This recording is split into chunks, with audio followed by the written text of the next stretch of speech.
Welcome back, brothers and sisters. I am Braden. This is Langley Outdoors Academy, the place where we not only talk about what's going on in the gun world, but also how we're going to fix it together. And now we are almost wrapped up with this move, and regularly scheduled program is about to resume. But before we got into that, I wanted to follow up on one of the sponsors that we had in the prior week. We had a lot of comments around inquisitions around gold. Hey, what does it look like for precious metals? And a few questions came through. I got in touch with the founder of Lear Capital and I ran a few of these questions by him, and it is right after this introduction. I hope this helps you guys. I hope this clears you up, because a big part of our freedom is not only the Second Amendment, it's also preserving ourselves and our financial wealth through precious metals against any type of government takeover, not only in the Second Amendment, but also in the financial sector. So with that said, I hope you guys enjoy this interview. Let me know what you think in the comments below, and I will see you on the next one. I'm Braden. See you there. All right, so as I mentioned in the introduction, we have a special guest today, and this is all aimed at your independence, your freedom, and your ability to control our own destinies. It is such an important part of not only the 2A, but also a part of the financial life as well, and that is why we have a special guest. This is Kevin on screen. He is the founder of Lear Capital, and he is going to be here to talk about a few of the things that you may not know and provide a little bit more information completely for free for you guys, so you can make a better decision about your financial futures and potentially your retirement. So without giving away too much of it, Kevin, thank you so much for jumping on. How are you doing today, man? Braden, thanks for having me. I'm doing great, and I appreciate having me on the show. Oh, man, I'm just amped that you were able to get on here, because this information that we're about to discuss, it's something that everyone needs to know. I mean, like, a lot of people, you've all heard gold, you've all heard about silver, but there's a lot of stuff that a lot of people don't necessarily associate to precious metals, and I'm amped to get in here. So thank you again for that time. But you know what? Let's just jump right into it, Kevin. I mean, gold is not something that's brand new. I mean, this has been around for a long time. I mean, can you kind of expound a little bit on the historical track record? I mean, you've got applications in different governments, you have applications of freedom, like wherever you'd want to go. Like, what does the historical track record look like? Well, you'd have to go back 5,000 years, and that's really Wow. when it started to be used as money. So we see the gold coins, silver coins being used as money all the way back, 5,000 years ago. So when we look today, the central banks of the world are still using gold as money. Matter of fact, last year, they purchased 1,150 metric tons of gold, which is the largest amount of gold they purchased in the past 50 years. So from 5,000 years ago until today, they're still using it as money, and they're still using it as a reserve currency because they know paper money at some point is usually ultimately worthless. Well, right. I mean, and that's such an appropriate, timely thing. I mean, like, we're dealing right now in our nation, in the United States, inflation rates at unprecedented levels.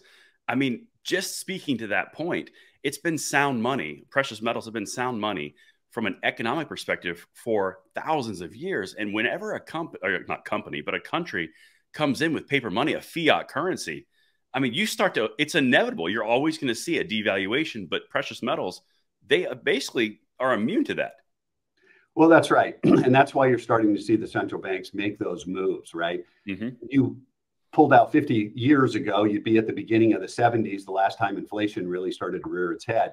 Mm-hmm. And so you got Brazil, you have China, you have Russia selling off major amounts of treasuries and then replacing that with precious metals. Why?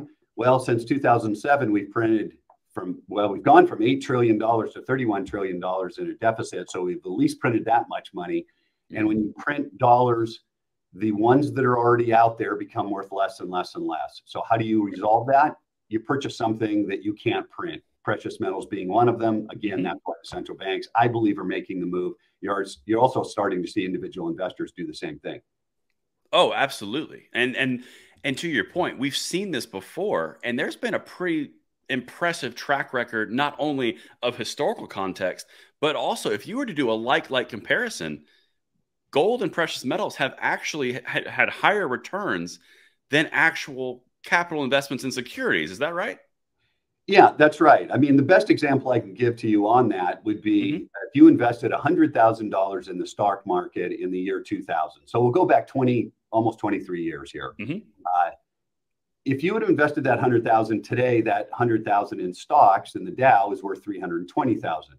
Had you invested 80,000 in the Dow and $20,000 in gold at that exact same time, that portfolio would be worth 385,000.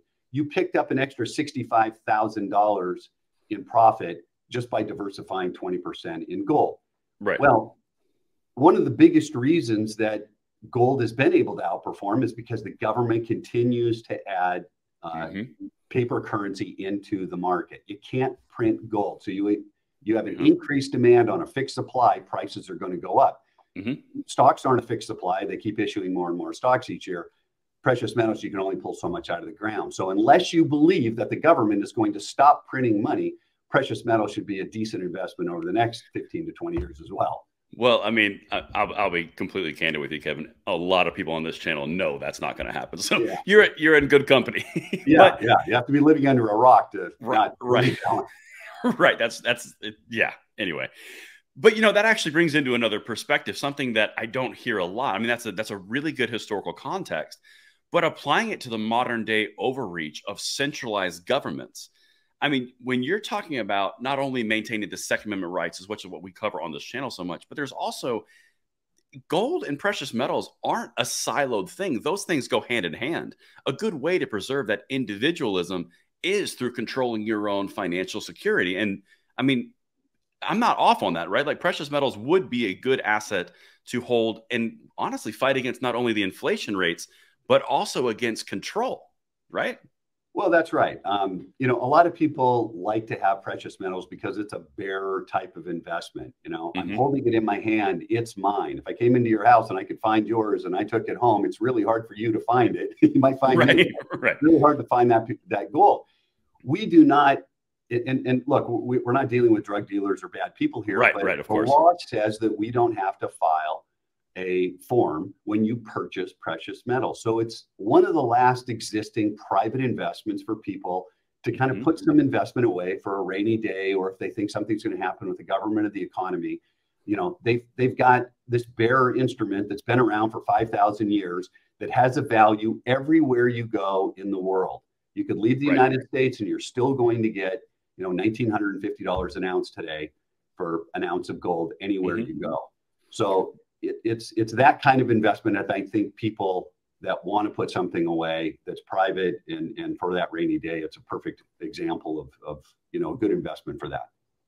Oh, I completely agree. I mean, just from a perspective of the things that are in the news right now and kind of things that are being introduced and slightly introduced. I mean, if you look at this and kind of expounding upon the autonomy element here, let's just say hypothetically, the United States has a centralized electronic digital currency that they fully control. That's a pretty short step away from, you already bought one handgun this week. Do you really need another one? Why don't we just put a mandated 30-day expiration on that bad boy? If you control that money supply, you control everything. Oh, yes. And I think the government's heading in that direction. They want to look at everything. And in some cases, it might be perfectly legitimate, in that case. But, if you have a political view, if you want to purchase a firearm, if they think you owe them taxes, they can hit a button and they just lock it up. You go prove that you don't owe me the tax rather than, hey, look, you're innocent until proven guilty. With the digital currency, it makes it very, very difficult to continue on that path. Yeah. I mean, so you just hit on something, and we're going to go down a road here. So bear with me, Kevin. This is something that we talk about all the time. When you just said, prove your innocence because you're assumed guilty, that's something that we're not only imagining, that's something that we're seeing in the gun world consistently through red flag laws. The entire point of a red flag law is we're going to take those guns because someone said that you could have been a threat to yourself. But don't worry, there's full recourse. You can prove you're innocent and then get your guns back in time. I mean, that's actually hitting kind of close to home. If you would imagine that exact same unconstitutional action, but to your consumption, man, that's actually some scary stuff. I mean, like, I've actually never made that connection until you just said that. Yeah. It's one thing when they're taking your gun. It's another thing when they're taking your money, your livelihood, the food off your table for your family and your children, your medicine, so on and so forth. That's absolutely devastating. And it's extremely powerful. It's an extremely powerful way to, control different types of people that you may or may not like or dislike. Agree with or whatever it would be. Yeah. Well, but and that's that's a really good point. And going back to something that you said prior, a tangible asset that is, I mean, essentially, you just basically said it's convertible to whatever currency you're in, whatever part of the world that you're in. I That's mean, right. that's a hard, tangible asset. And it doesn't just rely solely for like stacking gold and silver in the closet. I mean, you could also do this in larger sums, like retirement accounts, like lots of different allocations, can't you? Yeah, so we work with people's retirement accounts. If you want to diversify your retirement account, I mean, obviously the government's going to know it's there because we Well, have in to, that case, yes. yeah, yeah. But it's a great way to diversify. Heck, if you would have done it in 2000, you would have had, a lot more money in your account because most people invest just in securities. So it's a great way to diversify and protect against volatility or inflation. Some of the things that it's going to be negatively correlated, we call it, just a fancy way of saying it goes the opposite direction of, more traditional type of investments. And then outside of an IRA, you get some other benefits like the rainy day fund, the privacy, so on and so forth. So if something like that did occur with a digital currency, you've got something there, right? Right. Right. Get an audit or what have you. You've got a little something off to the side that can help you. Right. And I think that's something that we talk about all the time in the 2A space as well is you are, if in failing to prepare, you're preparing to fail. If you don't know how to properly maintain a freedom tool, as we like to call it on this channel, if you don't know how to properly take precaution to be familiar with that, you are preparing to fail. And I mean, it's kind of the same application in resistance to tyranny through the financial means. I mean, that's a really important piece that a lot of people don't talk about. I mean, and kind of just drive that point home, you're talking about you've got a decentralization from currency, which we just hit on pretty well. You've got historical context and application that humans have been using. It's a fixed asset. It's tangible and convertible across different currencies and places. But there's also a historical resistance to autocracy. I mean, like, I'm not trying to hit the freedom part too hard because it's an amazing financial instrument. But really, gold is a lot more tied to freedom than a lot of people would immediately assess. Well, that's right. I mean, you don't have to go back very far, but if you think about the Holocaust, the Jewish people that got out of Germany and could restart their lives were hiding precious metals in their clothes to make that journey.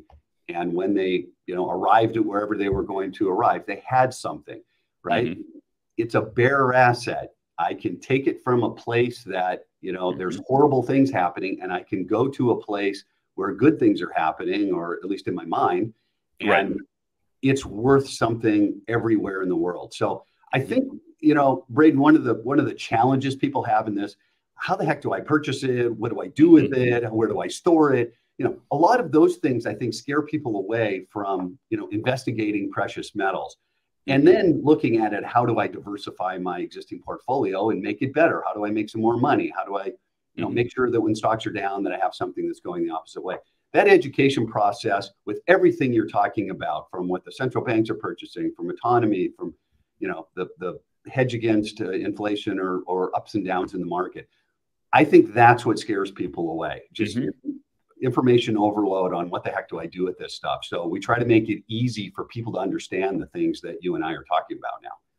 Yeah, and honestly, that's such an important service for anybody. I mean, and guys, if you are interested in this, there's a link in the description. You can click and find out more. If you want, we've had a number on the screen the whole time. You can call and inquire a little bit more about it.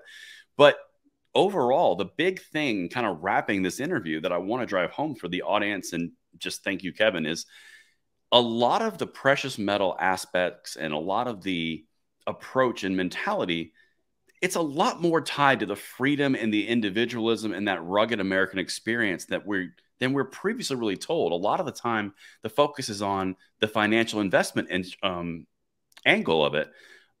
But there's also an element of freedom and preservation and just tangibility. I mean, that's a massive thing. So, I mean, I think that information that's huge. And like I said, guys, there will be something linked in the description box if you want to find out more. But I mean, kind of in wrapping, Kevin, did you want to put anything more on that? Or is that a pretty good bow on it? I mean, is that a pretty good assessment? Well, it really is. I mean, we have, thousands of customers that are concerned about the United States. It's not so much the economy, it's the United States and the direction that it's going and how much oversight that the government has, so on and so forth. So literally, Braden, thousands of customers call on a weekly or monthly basis with that as their focus. I just want something that is still private, that I can hold in my hands, that I know is mine just in case. So I think that's a big part of what's going on in the economy and the country right now, possibly even the world. If you kind of look at the United States, I don't think it's just here. I think it's a worldwide phenomenon. Oh, I would completely agree. And I mean, obviously, we could crack open the whole global aspect as well. But Yeah. for the purpose of this and kind of wrapping that, honestly, Kevin, I just thank you for taking your time. I mean, the founder of Lear Capital to get in here and give us some inside information and kind of application and historical context, tying it to the modern day, man. I really appreciate that. And I mean, I hope you guys enjoyed this. Leave it in the description box if you did, and if it's helpful. But overall, man, just thank you for your time. Yeah, thanks for having me. I really appreciate it. Love sponsoring the show, and look forward to coming back on later on. Yeah, no, you're absolutely welcome. And thank you so much for your time, man. Have a great one. You too.